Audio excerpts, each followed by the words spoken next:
So I'm Neil Anderson. This is a startup grind event. We're very lucky to have Jon Steinberg with us. Jon is the COO and president of Buzzfeed, which I'm sure many of you will know very well. So we're going to have around an hour today to kind of talk and have some Q&A. We're very lucky to have ThoughtWorks host us here, so this is the venue that we're at.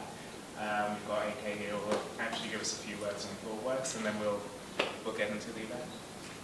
Okay, thanks, Neil. Thanks for coming. John, we'll just take like 1 minute. And then we're done, right? Welcome. I hope you guys enjoy the beer and the beverages and the food. I don't know. Yes? Okay. A lot of people ask me, what do you do? What is this company all about? We are a company who makes awesome software. So if you have recently flown Delta, Southwest Airlines, used Expedia or AT&T, you have probably used our software in some way or fashion. If you watch Democracy Now!, you have probably watched us in action. So we do custom software development. Recently in January, we were ranked as the most difficult place to get into by Business Insider, based on some Glassdoor rankings. So Google was second, Amazon was third. But that's not true. You can get in. We are hiring. We need awesome developers, awesome business analysts, awesome testers, awesome project managers. So that's the pitch. We are here. We are across the globe in 28 cities, roughly 16 countries, 2,400 people, $250 to $300 million revenue. That's it. Welcome home.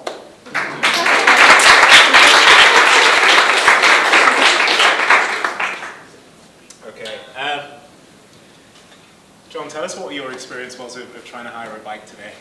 Were you trying to use the city bike? I was very excited about the city bike, and the first place I went to, it was shut down. Right. One across my office, and then I went to another one. I put my key into 5 different ones. I got an error message. So I don't know if I demagnetized it, if possible. But I'm really hoping that I tweeted them, and I'm really hoping they fix it so that I can bike from here up to 59th and then get off and walk the last 10 blocks. Okay, so you did actually manage to get the bike. I didn't get it. Yesterday it worked. Get it? Yesterday it worked, and then today it didn't work. How long has it been up? Because I missed this. I mean, It opened on Monday. Just on Monday? Yeah. Wow. Has anyone else used it? Successfully? No. No. I'm a huge geek. I have to have everything first, so this is it. I guess it's a cyclical product. You let it touch your metro. Cyclical in what way? Oh. How many of you have actually been at a startup grind event before? This year. Okay, great. I guess one of the things that we try and do at these events are really just trying to get a perspective on startups in New York that have obviously got traction and are doing really well, and to really get an insider and an insider founder corporate development view on really how to scale these companies and how that really works in terms of dynamics. So again, we're really happy that Jon's agreed to do it, because I think it's certainly demonstrated as one company in New York that has grown really rapidly. I think probably a little older than most people suspect. I mean, does anyone have an idea as to how old Buzzfeed actually is? Very good. I just guessed. I think that's right. That's right. 6 years, Very good. I mean, I think that's probably, I think if I hadn't researched it, I would have thought maybe 3 or 4 years. But yeah, 2006.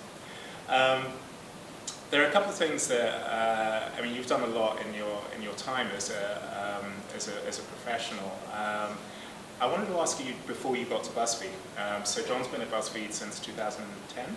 My 3-year anniversary is June 1st. Okay. Tell us a bit about how a 16-year-old actually gets into Disney Imagineering. So I used to read Scientific American when I was 15 and 16. I really liked Scientific American. I didn't understand it all, but I liked it. Okay. And there was this ad in it that said, we're looking for Imagineers. And there was like this fold out. And my dream in life had always been, as a little kid, to be a Disney Imagineer. That was always what I wanted to do. Okay. And you had to dial up with a bulletin board system and fill out this personality survey, and then you had to submit a resume. And I filled out the personality survey. It was questions like, how many hours a night do you sleep? Given a choice between X and Y, what would you choose? And then I wrote an essay on ideas that I had for theme park attraction. And I talked about a couple summer jobs that I had, but I didn't submit a resume because a resume would have been ridiculous for a 15-year-old. And I got a phone call one day, and this guy said, is Jonathan there? I said, yes. He said, this is Dave Fink, and I'm the Vice President of Research and Development at Disney Imagineering. So you got a call back? I got a phone call, yeah. And he said, are you really in high school? Are you really a kid? So some people don't believe that. And I said, yeah. I said, I'm really a kid. And he said, all right, well, look, give me your father's phone number. And this was July, and I had like a retail job at that point. I remember I was scooping ice cream or selling Patagonias. It was like one of the two. And because those were two of my summer jobs. So it wasn't literally your first job at that point, is it? No, I did like a counselor in training, like all those kind of jobs. Okay. And he said, give me your father's phone number at work. This is like pre-cell phones. But he called my dad up, and my dad called me up about 10 minutes later, and he said, this guy just called me from Disney, and I don't even know what you filled out or what you did. But we're all flying out to California. Me, you, and your mother are flying out to California in like a week. And we went out there, and I went to Imagineering, and I met with the R&D team. And I had like an interview with like 10 people in a room, just talking about ideas and questions. Imagineering was an extraordinary place. And Did you find that intimidating? Yeah, I mean, there was a couple questions that caught me off guard that I got wrong. Like one was, if you're sitting in a raft holding a bowling ball, I always remember this, and you throw the bowling ball overboard, what happens to your raft? You know what happens? Does anyone know? What's that? No, it stays the same for some reason. It stays the same. It doesn't tilt. I got that wrong. And I had this internship, and then for about through college, I would go out there on vacations. I would work on little projects from home. I mean, nothing glamorous, like little. But I got exposed to Silicon Graphics machines. I got to go to SIGGRAPH, which was this big computer graphics conference. I got to learn Unix a little bit, which was cool. So did you relocate to the West Coast for a while? No, I went out there for summers, and I had to stay with college interns when I was 15. I had no car. Sure. It was actually pretty isolating. I mean, I would go to work, I would go to my thing, and I would kind of be like stuck in this like corporate housing complex on the weekends. I was totally miserable about that part, but I really liked the job, and I built these relationships. One guy was the head of creative and R&D. His name was Trevor Bryant, and to this day, Trevor is one of my mentors and friends. Trevor's, let's see, I'm 36. Trevor must be almost 60. He was the groomsman at my wedding. It's a very kind of odd relationship given the age disparity, but we're still close.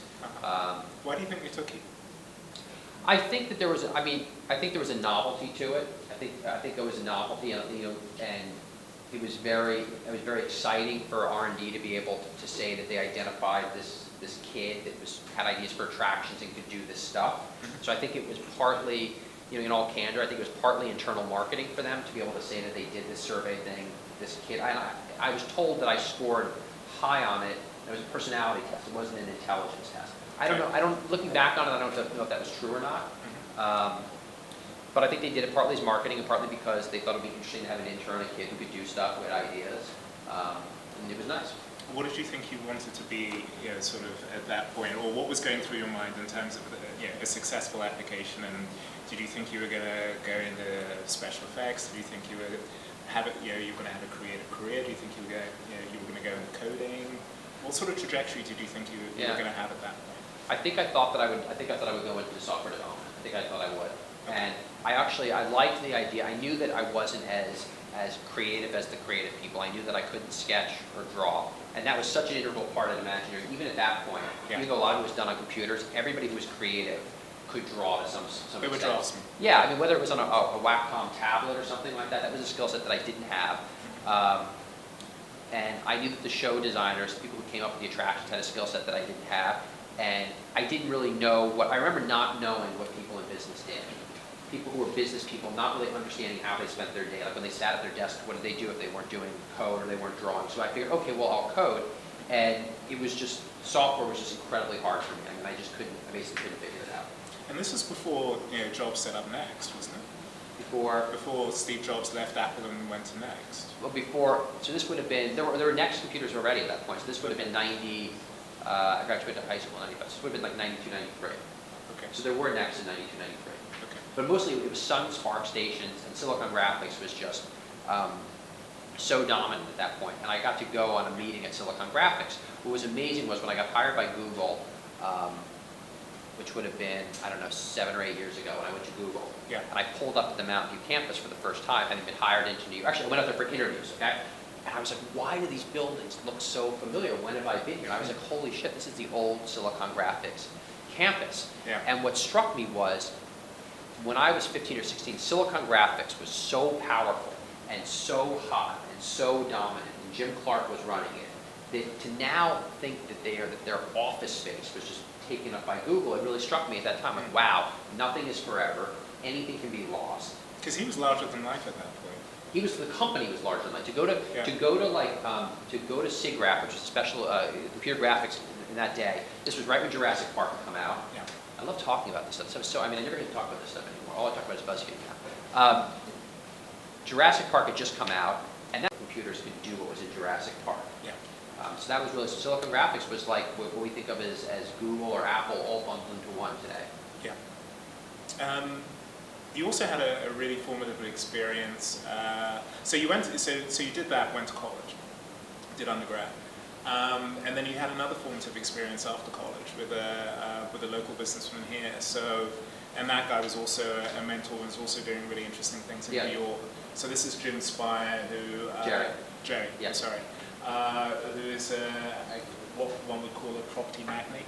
Yeah, real estate developer, manager, owner. Yeah, he owns he owns Rockefeller Center, Chrysler Building, properties, Berlin, China, all over the world now. I don't know how many square feet. It must be.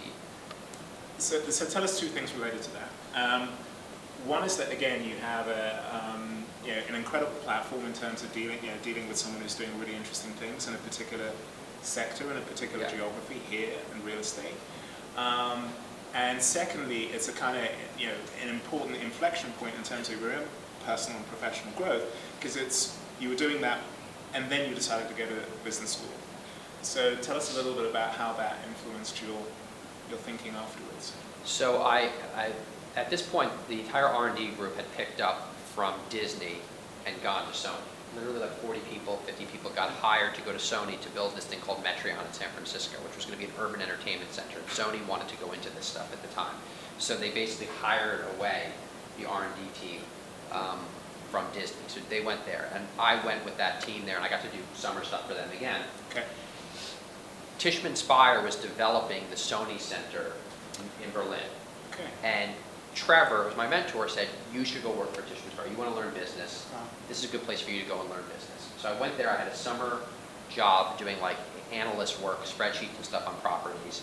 That Sony building in Berlin is pretty iconic, actually. I've seen that. Right, and there's like, I'd never seen it. I just knew about it. It's beautiful. And in my spare time, I had all these ideas for putting telepresence conferencing in the lobbies and screens in elevators and fiber in buildings. I had all these ideas. I wrote these memos. I gave them to my guy who was my direct manager at that point, who was actually a great guy. He didn't read any of them. He wasn't interested. I got to meet Jerry because Jerry came to see this 3D conferencing setup that Cisco or somebody had made that I wanted to put into the building lobbies and lease out to tenants. And it's called iTenant. No, this was just that. iBuilding was the company we iBuilding, right. But so in the middle of the summer, I did my summer internship. 2 weeks before I went back to college, I got a phone call from Jerry's assistant. Said Jerry wants to meet with you. I had very little one-on-one contact with Jerry. He came in. He said, "What are you going to do after college?" I said, "I think I want to go do TMT banking at Goldman Sachs because that's what everybody in college was doing. I didn't really know there was anything else to do." He said, "I think that's." I remember he said, "I think that's a good idea, but I don't think that's a great idea." And I said, "Okay, what would be a great idea?" He said, "A great idea would be you come work here and you start a company." And I said, "Okay, that sounds great. I think I'll do that." I decided on the spot to do that. So that's cool. I spent the summer kind of working and emailing with him. I came in there. I was given an office, and then that's when I came up with the idea for iBuilding, which was a commercial real estate management platform. Okay. We raised a lot of funding for it. Millions of dollars to build software that never really worked, which was kind of a classic thing of those days, And that was enterprise software. Yeah, it's enterprise. And, it never really worked when the company went out of business. And it wasn't venture funded? It was Benchmark Capital and 12 Entrepreneuring, which was this thing started by Halsey Minor and Eric Greenberg. Okay. I put money into it.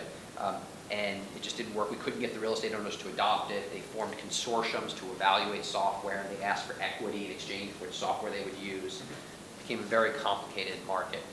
Did you feel that that was like your kind of formative founder or entrepreneur sort of experience? I mean, did you feel it? Did it feel like that, or did it feel like a business gig? No, it never felt like a business gig, but it never felt like it was mine. And people, I'd gone from a point where everybody thought that it was ridiculous, and it was never going to be successful, and that I was wasting the company's time, and wasting Jerry's time, because it wasn't really wasting money, because very little Fishman's money went into it, to suddenly everybody loved me, and people came in and took control of it.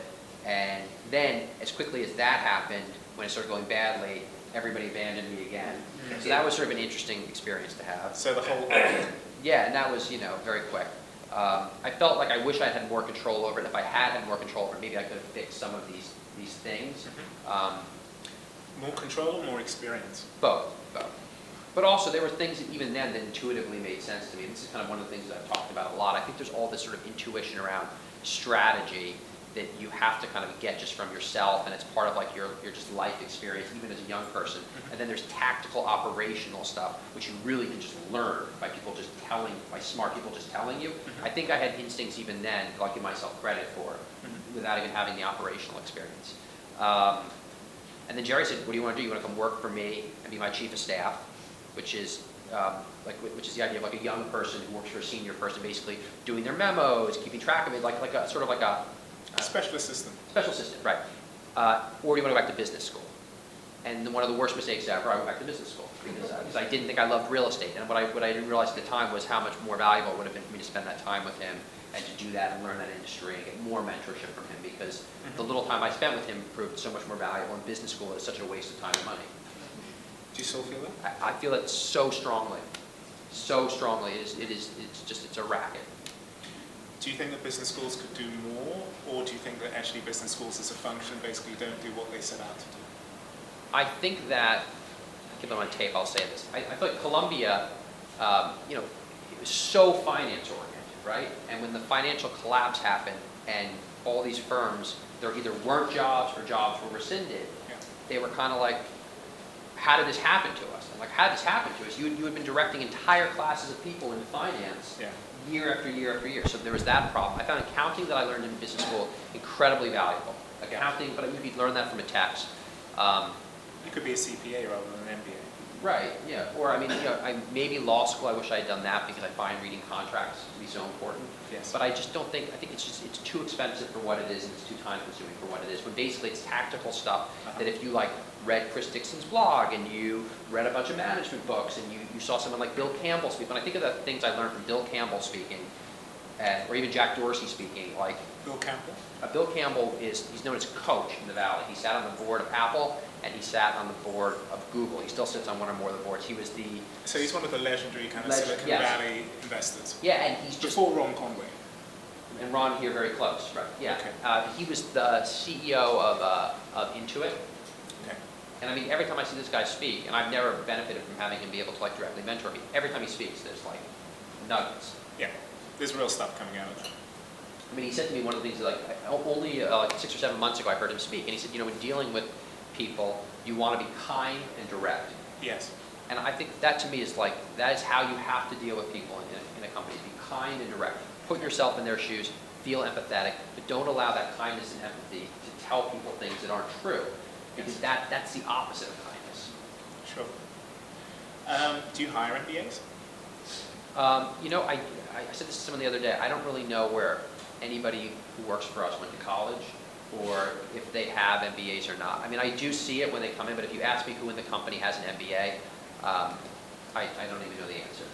And I just as quickly forget where they went to school. I think that I think we were part of the last generation where you went to college really mattered. And really? I think it's progressively mattered less. So I think if you went to an Ivy League school 20 years ago, it probably guaranteed you something in life. And I feel like it's become progressively less and less and less. And I think about my own children, and if my children are desperate to go to college, I want to do that for them. It wouldn't be my first choice for either of my children to go to college. Sure. I mean, you also had a really interesting experience, and it's probably one of the reasons why I wanted you to share about getting into Disney Imagineering, is that there are some people that if they get that kind of break and then actually sort of go back to their parents and say, you know what, I'm actually not even going to do college, let alone actually be school, that now there seems to be more of a context for actually people doing that. Yeah. I mean, without the teal 20 under 20, I mean, Right. you know, forget that for a moment, but actually just say, in general, if you get those sort of breaks, to actually do really kind of good work at a very early stage without formal Yeah, schooling. and they said that, and Dave Fink at Imagineering said to me, maybe you don't want to come to college, maybe you just want to come and work here, right? And I remember having the conversation with my mother, and she thought at first, she was like, oh no, I think you have to go to college. And then she said, well, maybe it's not the worst idea, maybe you should do this. And I think there hadn't been enough examples, and I didn't have the courage to do that because I had gone through such kind of an institutional upbringing in New York. You know, having gone to a prep school where everybody went to college, having never seen anybody that graduated high school and went and did anything other than going to college. Yeah. And having it still at that time be something that just you had to do. Yes. The world is so much broader now in terms of things you can do. And I think it's probably different though if, I mean, it's one thing actually kind of going for a large established brand name and signing up early as an alternative to schooling, as opposed to actually saying, you know, at sort of 17, 18, I'm actually going to start, you know, do a startup. Right, or even I'm just going to go work somewhere. I mean, or I'm going to just, you know, but like you said, when presented with, I mean, that's really the one thing that I've learned is that when presented with these opportunities, as I've gotten older, I've been really good at seeing an opportunity and just grabbing it without even hesitating, right? Yeah. But the problem is that I think there were some missed opportunities when I was younger, but you know, you get to where you get based on what you've been through. So you joined Buzzfeed when it was 15 people. It's now 260. Yep. We were talking about it just now, that it's kind of really in stage 5 in terms of the company's evolution, because it was incubated really at HuffPo when Jonah Peretti was still there, and then it was essentially spun off, and it's gone through A, B, C, and D rounds. So the company's actually gone through various stages, and you've seen it from what, Series B? Right, so I joined right up to the Series B, which RRE led. Okay. And they followed on with every subsequent round. That's right, yeah. Every one of our investors has been in every round. And you have the new leads because that's just part of it, but actually NEA led our past 2 rounds. NEA led our C and our D. Tell us a little bit about 2 things there. One is, what's it like being part of this rapidly growing company? And secondly, what is it like actually working pretty closely with venture capitalists?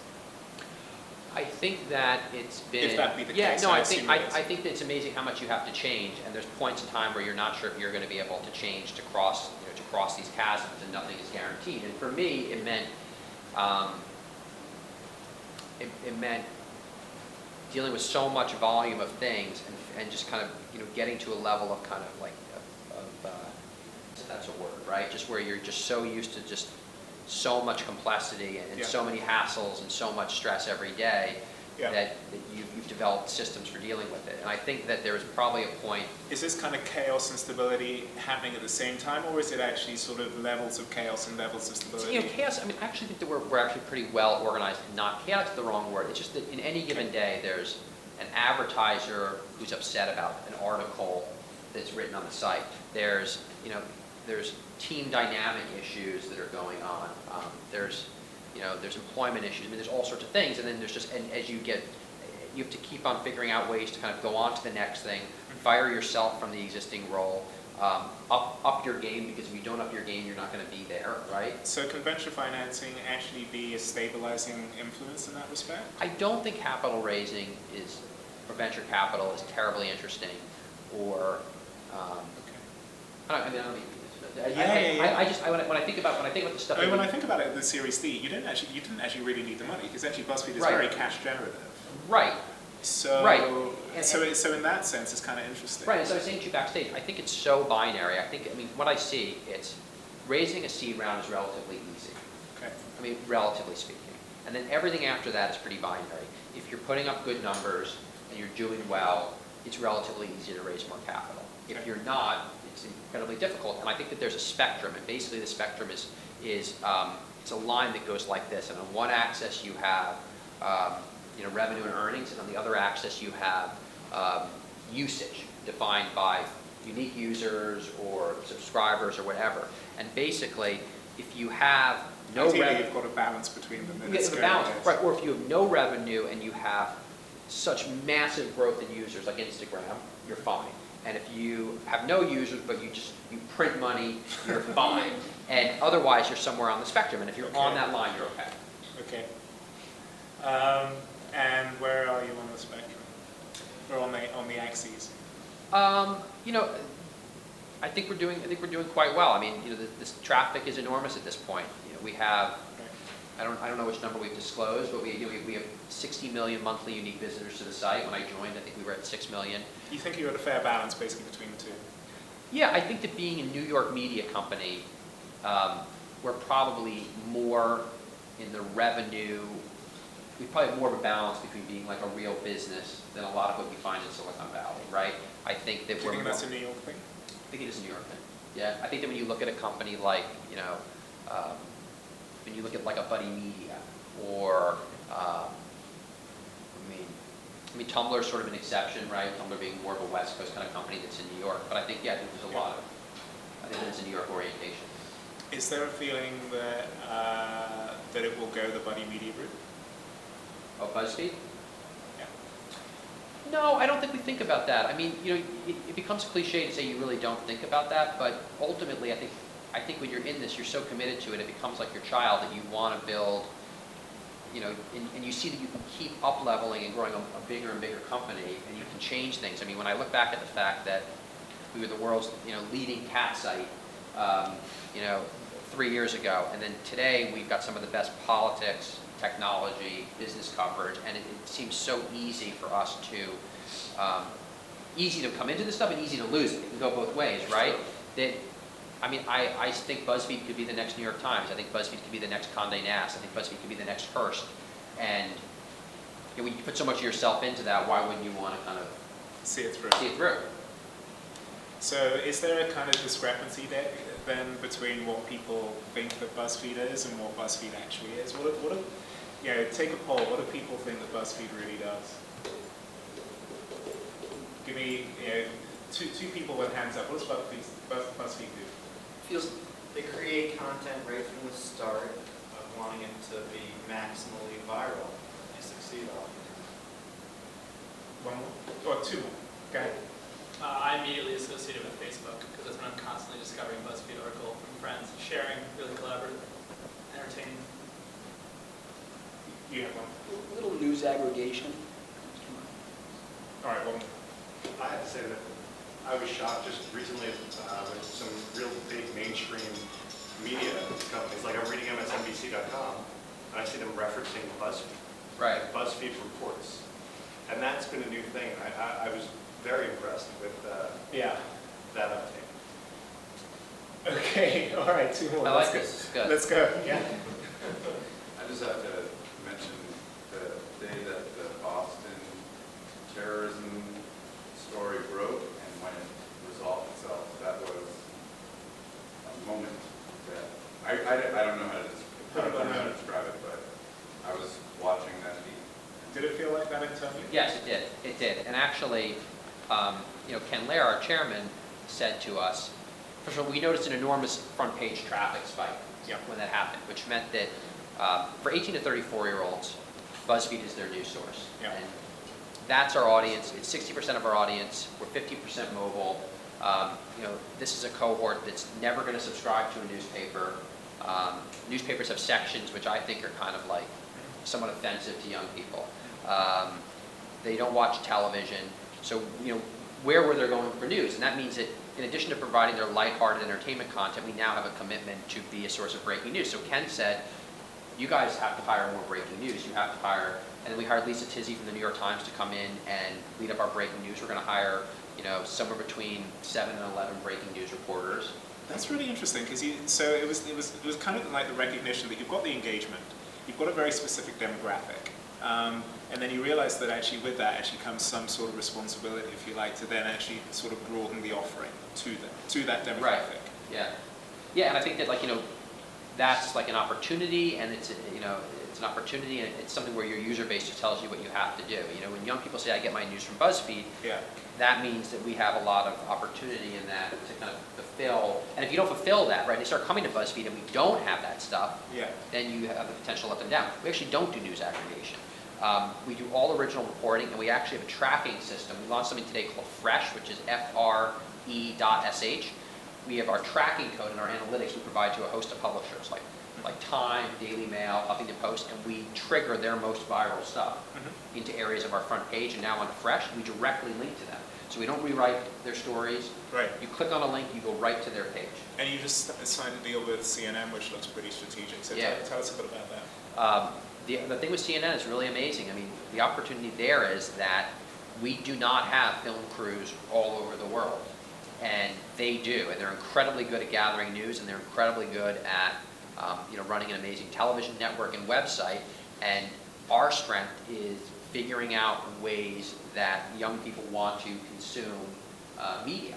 Whether that's hard-hitting news or lighthearted fare. And we also love YouTube. We think YouTube's another social network, and we'll do 70 million views on YouTube this month. We only started our effort with Zay Frank on YouTube 8 months ago with 1 million subscribers. I mean, it's kind of record time to get to that. So was it helpful to work with Google beforehand?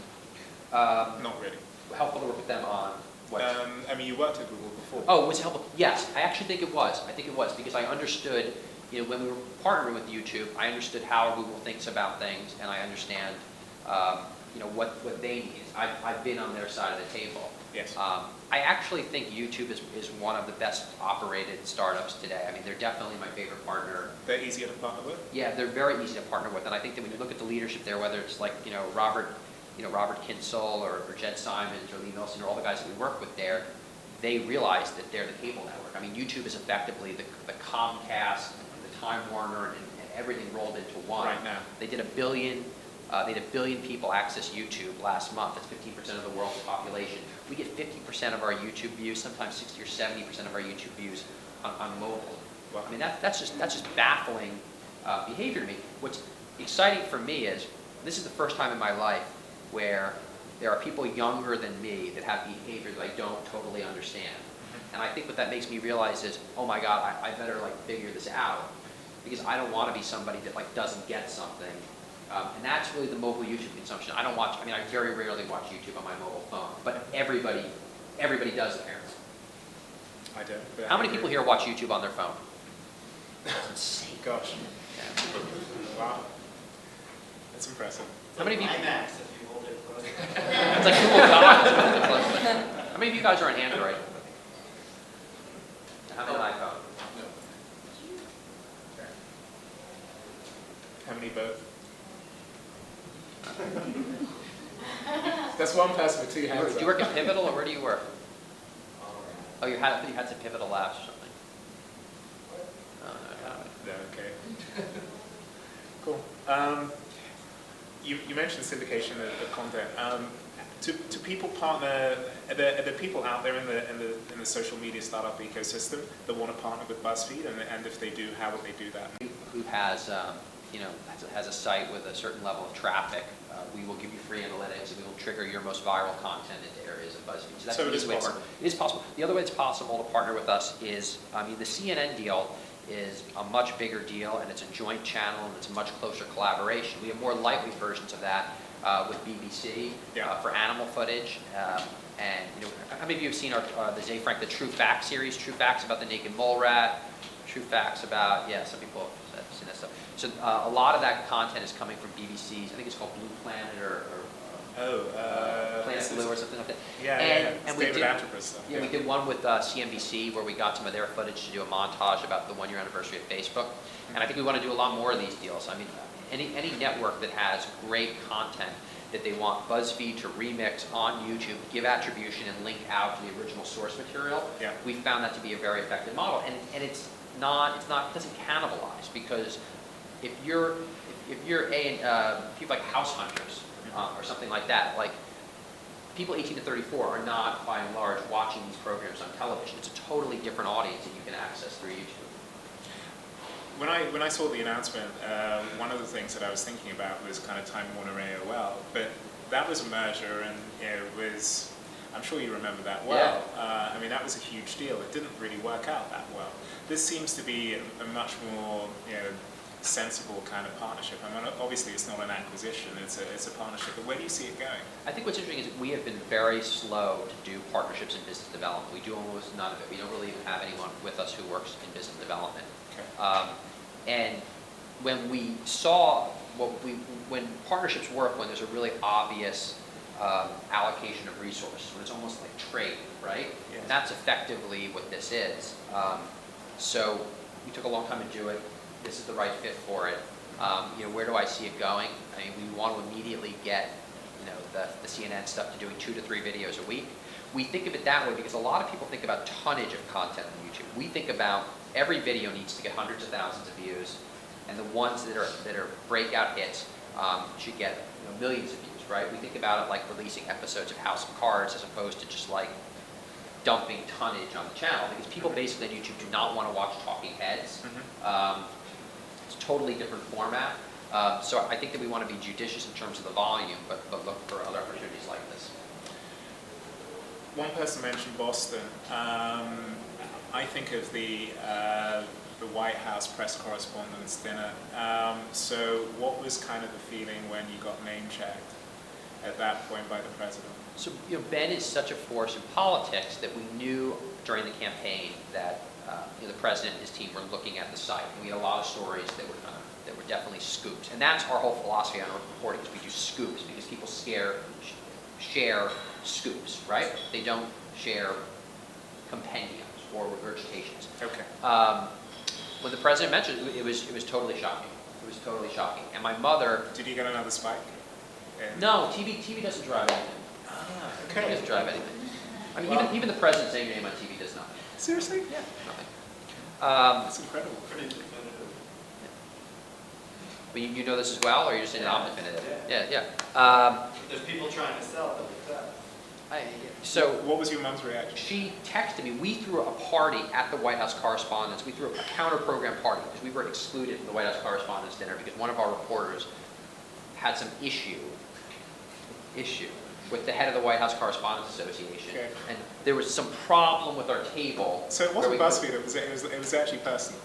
Oh, it was totally personal. So we were excluded from the dinner. So we threw this awesome party at a bar and got the whole cast of House of Cards to come and everything like that. I think next year when we are invited, we'll turn down the tickets just to spite them and do a party again. But it was loud. We had this whole party going on. We had hundreds of people. Right. And my mom texted me and said the president just said BuzzFeed. And my mom gets everything wrong. Everything possible. I love my mother. I'm so close, but she gets everything wrong. And I thought to myself, what the president must have said is, there's a buzz in the media today about something, or like something like there was kind of like, or like, when I look at my feed and I see all the buzz, like that. So then I went to Twitter and I twittered POTUS BuzzFeed, and it was just like, Boom. yeah, and then Jonah had the best. So the president said, I remember the media landscape, and also the precursor to what he said was so perfect too. A lot of people forgot that. That was my favorite part. The media landscape has changed so rapidly. I remember when BuzzFeed was something that I used to do 2 a.m. in the morning. Right. So he said this, right? And then Jonah Peretti, my partner, tweets out, at Barack Obama, that's still what BuzzFeed means. Oh, I didn't see that Yeah, it was exchange. good. Nice. What's it looking like for the rest of the year? What's in the pipeline that you can share? Yeah, so I think that we're gonna. I mean, the UK launch has been fantastic in terms of traffic and in terms of mind share there, and in terms of our interest from brands. So I think I want to push harder on that. We want to do more foreign coverage. We've already announced that as well. I'm spending a lot of time on YouTube and video right now, so I really want to make sure that Zay is like Zay Frank, who runs that, is staffed properly. I want to get the LA office opened, both from the video production standpoint and also to staff it with the right coverage of the Hollywood market and the entertainment community, which we do. So between that and hiring and staffing, and Have you moved into the new offices again? no, we'll move in. I think in the fall. And the other thing is we announced this agency training program, which is modeled exactly after the programs that we did at Google, which is basically an accreditation and training program to help agencies work more closely with us. Who does that within the organization? So I want to hire somebody now to lead that up, and we have people who work closely with agencies, and we've got the sales team, and I have marketing people, but it's a bit of kind of an open, I didn't think it was going to be as big of an opportunity as I thought it was when we But the launched it. requirement's there. What's that? But the requirement, the demand is The there. demand is there, and you put these things out sometimes, and you say you're going to do something, and you commit to doing it, and then you see the response, and then you know, okay, well now I know where to, immediately it's so many agencies coming and saying, I want to do this. Agencies want to spend more time with us learning about how to do things on BuzzFeed. We need to do what Facebook does. We need to do what Google does. We need a Facebook garage. We need an authorized AdWords reseller program. We need to scale that up, more. It's kind of the silver bullet for viral, generating viral content. Yeah. And you've got the finger on the pulse, you know how to do it. But to answer your question, I put this on LinkedIn the other day, is I think there is this over-calibration towards big strategic thinking and not enough focus on tactical, week in, week out execution. And yes, I have strategic thoughts. Yes, we've done strategic things that have shaped the business over time, but that's the stuff that comes to you when, you're out, in the park with your kids or you're showering. All the ideas do come to you when you're in the shower, right? But it's the tactical execution day out. And so I think to myself, hitting traffic numbers, hitting revenue numbers, hitting hiring goals. Because the black swan may never come. Because the what? The black swan may never come. Right, and also, it's just like, I think it's Edison. It's like, what is it? Or some of it, strategy without execution is hallucination. That's really. Yes. And when I look back, I'm like, I just wish that I had more people. I thought I could have saved time in this whole journey if I had more people mentoring me on the tactical. I was talking to someone about this today, that he's doing an education startup, and there are some education startups with a ton of money, Blackboard, etc. Yeah. And I basically said that at this point, you've basically got to go out and still do it, and you've got to build with awareness without fear. That you've still got to have the awareness of kind of knowing what the landscape is, has out there, but you've still got to go ahead and do it on the basis of the fact that they may or may not actually come straight into your space and basically dominate or take you up. So how do you, so kind of building but without being in the rear view mirror, who do you see as your competition? I really don't. I guess you have to give an answer to that, because otherwise it seems like you're not being candid. But I guess the New York Times is probably our competition. But it's such a different thing. Very few businesses are really competed out of business. I think it's very hard to find examples of that, right? Right. Most people fail through execution or don't adapt or don't evolve. Actually, interestingly, isn't I wouldn't say my old boss, but we were talking backstage. I started off with the BBC, but actually Mark Thompson was ex-director general of the BBC after my time, and is now, I think, leader of the New York Times. Yeah, that's right. Yeah. Which is kind of interesting, but I don't know what he's going to be doing there. I haven't looked at it closely. Anyone who decides that they want to, go into news and branded content, geared at people in their 20s and 30s is competition to some extent. Okay. But for us, we just have to execute, and if anything, how quickly everything has happened for us. I just realize every day that we can do this, somebody else can do this to us, and that doesn't make me think about them. Yeah. It makes me think more about us. When things take longer than they should, when I see us get bogged down in bureaucracy, when I see groups not communicating, when I see us have a snafu where we agree to something in the document we shouldn't have agreed to. Minor stuff, but those things are wow, we got to get our stuff together. Give me an idea on so if not maybe overt competition, but on the buy side and sell side of branded content, who are give me 2 or 3 that you think get it. Clients who really get it and they really know how to engage and they know what they want. Writers such as yourselves who actually really know how to give it for them. So the best people at it, Virgin Mobile and Ron Farris stand out by such, The second one? Ron Farris is his name. He's the head of brand marketing for Virgin Mobile. Got it. And the velocity with which they're able to put out content that speaks to their brand values and kind of cultivates an audience is really excellent. And GE's amazing as well too. And we work very closely with them. So, and we've done measurements for them to show how much this works. So they're good research partners. They're able to put out content in an agile way. That, is that because Beth Comstock has a media background? And it's a leadership thing. It's like it comes from Beth down that we have 3 people at GE, and really 1 or 2 people that can sign off on everything that they do with us. Yes. But we'll work with a small packaged goods company that has 40 people that want to approve and have issues with everything, right? So it really isn't an organizational size thing, it's a mentality, and that's a leadership thing, it's a marketing leadership thing. I think when you look at Coca-Cola, you look at Wendy Clark, I mean, that's another CMO which kind of has a set of metrics that she's focused on and wants to be agile and move stuff out the door. So I think that that's very much a leadership thing coming from the CMO suite. And on your side of the table? On our side of the table, who's doing branded content really well? I think YouTube and the TrueView format and the way that Google is reaching out to brands now to work with them and support them in video. I think TrueView is Google's second great product after AdWords. I think that it's amazing how many people, you've got 5 seconds to capture the attention of somebody with a pre-roll. They either bail or they stay, and it's amazing how many brands stay with it. Create content that's compelling enough to stay past the 5 seconds. So, yeah. Couple more questions, and then we'll open it up. One is, what do you think of kind of the New York startup ecosystem in general, and sort of aligned to that? Have you invested in any startups yourself privately? Yeah.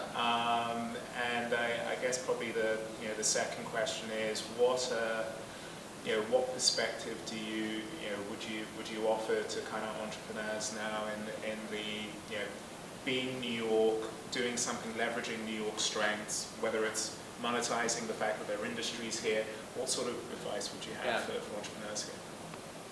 So through a group, I've done a couple investments which have not worked out so well. So I'm not so good at that. So I shouldn't probably get that much advice about investing. But I do think that, I'm actually on the board of one now, which is new, which I'm very excited about, called Shake with RRA, which is a simple legal app on your iPhone. We're kind of still in stealth on it, but you can download it. We haven't really done any PR on it yet.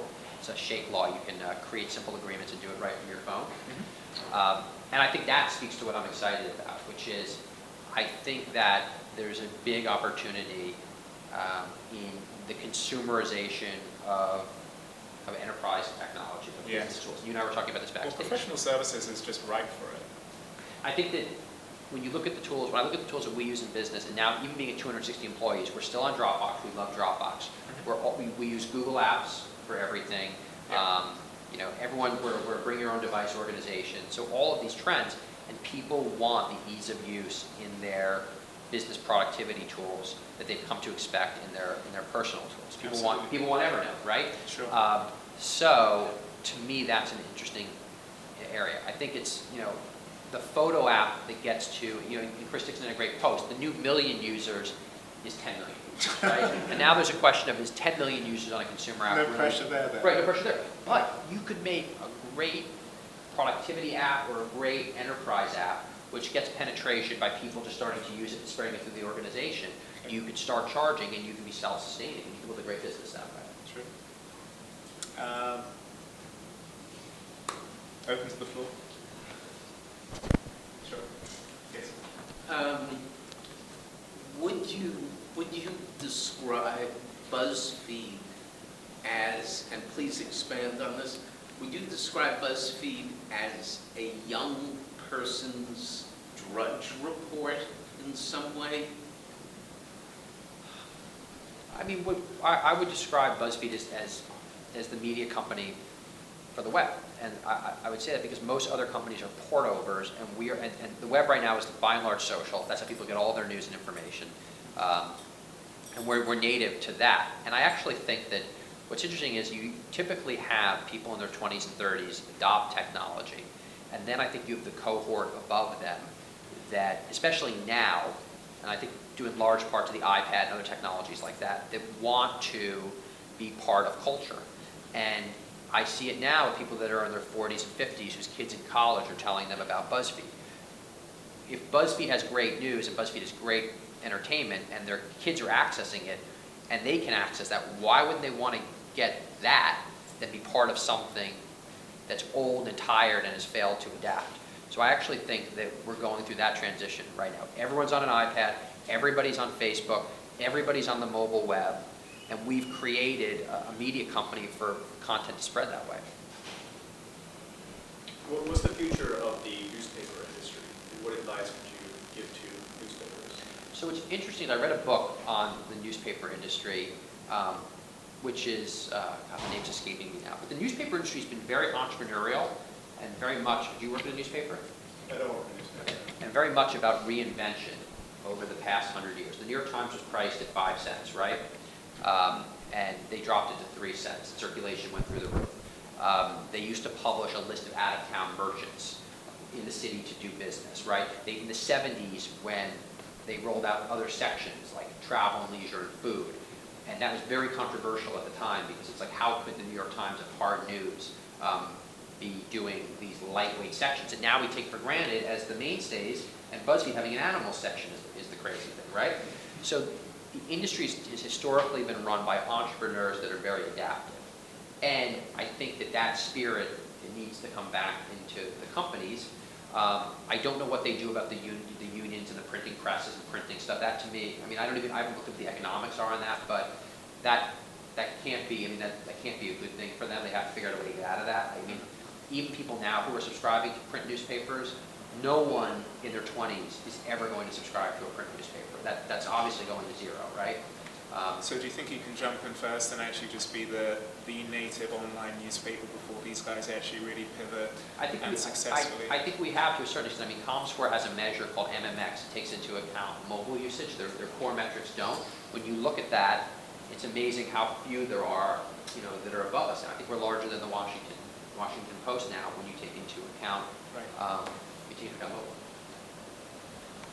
If people are getting their news primarily from you, is there any concern about the long-term kind of Twitterization of information? Everything is short, a few hundred words, as opposed to the kind of the longer form things that traditionally got done that expand thought? So we have a long form section that does quite well, actually.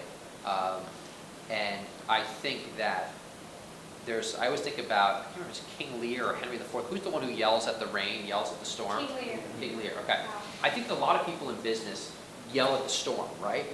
And I think that's so unproductive, right? I mean, people love Twitter and love getting their news from Twitter. People love Facebook and they love getting their news from Facebook. That's just the way the world is. And to me, it's much more exciting to say, how am I going to adapt than to complain about it? So I think we took a stance very early on that we were less concerned about the front page. The Twitter and Facebook were our front page.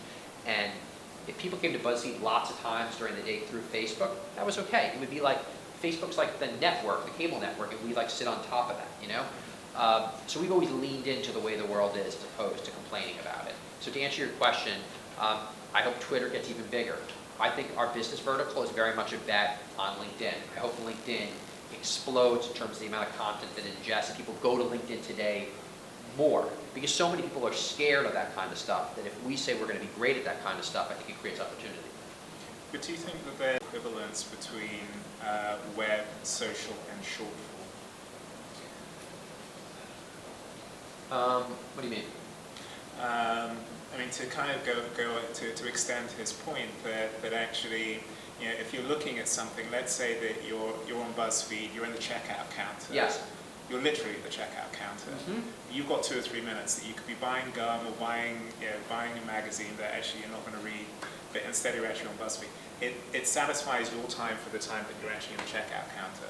That's different from the time that you would actually allocate to reading a newspaper. Right, but I think that a lot of articles, when I read longer articles in the traditional press, and again, I'm not editorial, Ben Smith might have a very different view on this. Okay. I think the atomization of news, where each piece of the scoop is the item, and people are consuming a river of content throughout the day, yes. I like that better. When I get a long article that's a regurgitation of the entire backstory, like I don't need the entire backstory. I want up to the date piece thing. I personally read more books than ever. I think a lot of people are reading more books than ever. So I think that news might be meant to be short. I think consumption is different. I mean, if I think of it actually just in terms of food, I mean, actually I really do like long form.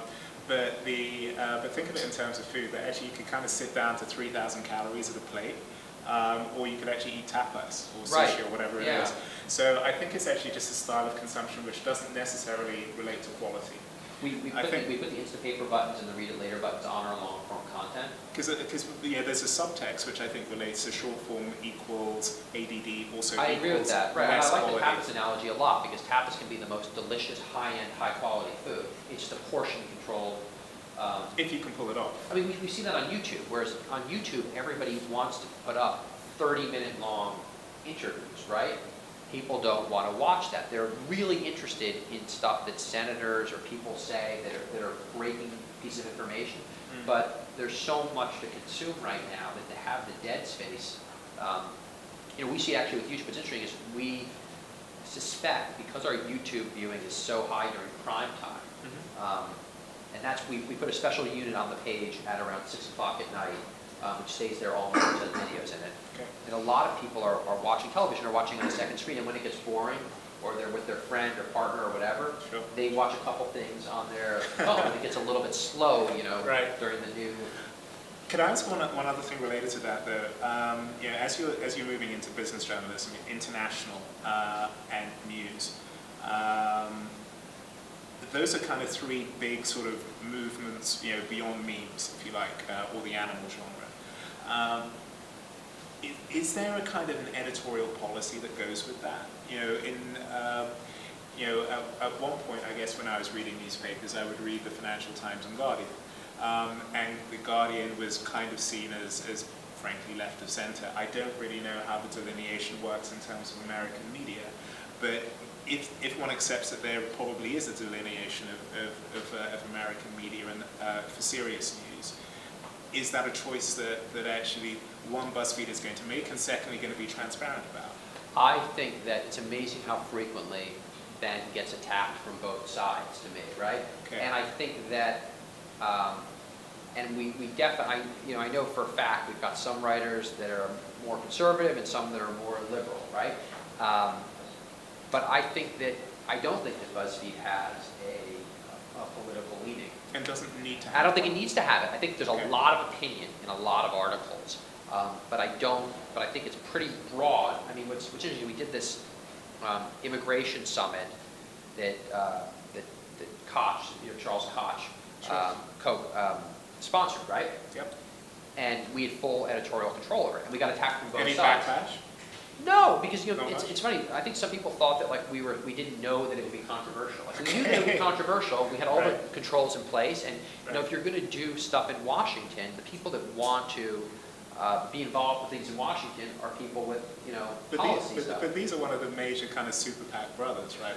But we did campaigns with the Communication Workers of America, which is a union group. We did CTIA. We've done this stuff before, and we got attacked from both sides. Liberals attacked it that it was too conservative, and the conservatives said that there's too many liberals on the panel. It's just like, and you get attacked from both sides. You're doing the right thing, I think. Quite. Yeah. Right. I'm wondering about the future or the present in terms of investigative journalism. I don't think that there's as much of that as there was 40 years ago or even 20 years ago. Especially given the short form, the prevalence of short form journalism. What do you think the future is of investigative journalism? There, just by the feed, paying reporters to do lots of research and really get to the bottom of things, or is it more just great content? I mean, I think when you look at the article that Ben or some other team did recently on General Petraeus, right, on his return, or I think when you look at what Rosie Gray did about veterans not getting their benefits. I mean, I think we've had numerous stories, and we have over 90 reporters on staff right now. So I think that we've done a very solid job of that kind of stuff. I also think that investigative journalism has changed a bit right now because things are public so fast, because there's so many people that can tweet something out or post something or draw attention to something. So I think we're in a more transparent society than ever more. You can't even, the kind of cover-ups that went on 20 years ago, you can't imagine any of that stuff really going on today. At least I can't. So. But it sounds like the business model internally supports a larger in-house reporting team. I mean, maybe is that a distinction between maybe HuffPo and BuzzFeed in that sense? HuffPo had a large reporting team too. I mean, I think for us that was very contrarian for us to hire reporters and invest in journalism. And again, that's not what Silicon Valley wants to hear. Silicon Valley wants to hear you've got some machine in the corner that just does. But people don't want to read that stuff, and people don't want to show stuff, and you need great writing, and you need across the spectrum. What's interesting is when you watch NBC, the proportion of stuff which is news relative to sitcoms is probably, I don't know, a few percentages maybe. And I think that's the distribution of content that people want. I mean, life is really tough, and I think people can only handle so much negative stuff, and you need to show that. So people also want a lot of light, fair, and entertainment. I think that, if anything, our distribution of hard content relative to light content is probably much more than most. Okay, 2 more questions. Yeah. Behind, yes, sorry. Yes. I got 2 questions. I'm not sure if you want to do that, but one's really easy and one's really hard. So All right. I'm moving on. The easy one is just because I'm going into building a startup, I'm wondering how important it is to build a company culture and like how you tackle that. And the hard question is, after television became mainstream, more people began to own it, our politics really changed up. Like you saw the people who heard Nixon-Kennedy debate on the radio thought Nixon won. And we saw on TV thought Kennedy won, and sound verification started to happen to our politics. What do you think is going to happen to our politics in the future now that we're consuming most of our media through television? It's funny, your first question, neither of those questions are easy, short questions. Those are super hard questions. Did everyone hear both of them? The culture question is, let me take the culture one first.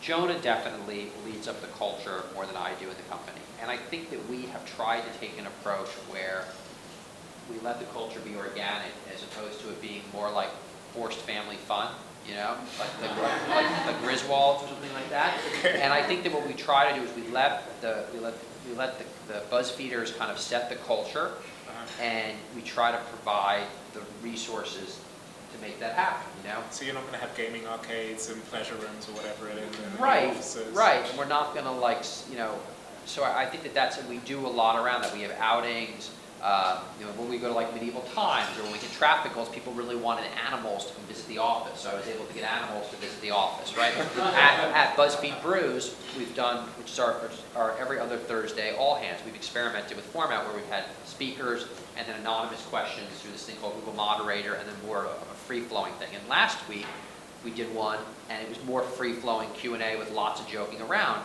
And that's on a weekly basis? Every other Thursday. Every other. And Jonah said to me, people really loved that one. That was people's favorite one. So we looked up to him afterwards and said they really liked that one. I was like, wow, that one really had a few substantive things in it, but it was so much more like light banter.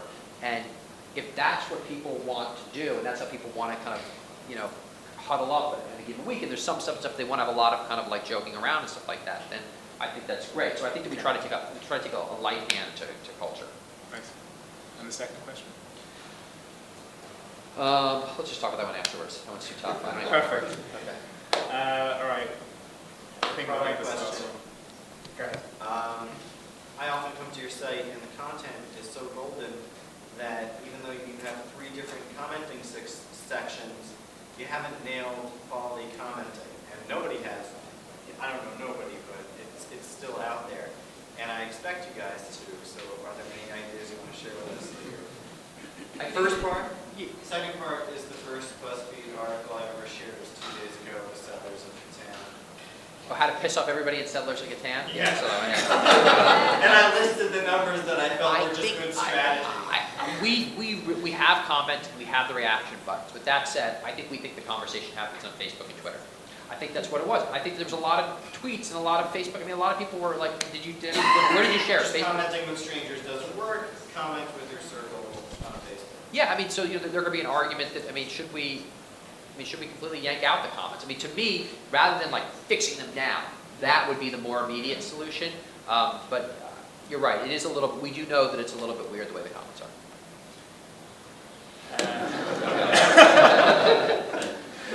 I think on that, Thank you. Thank you so much. Thank you so much.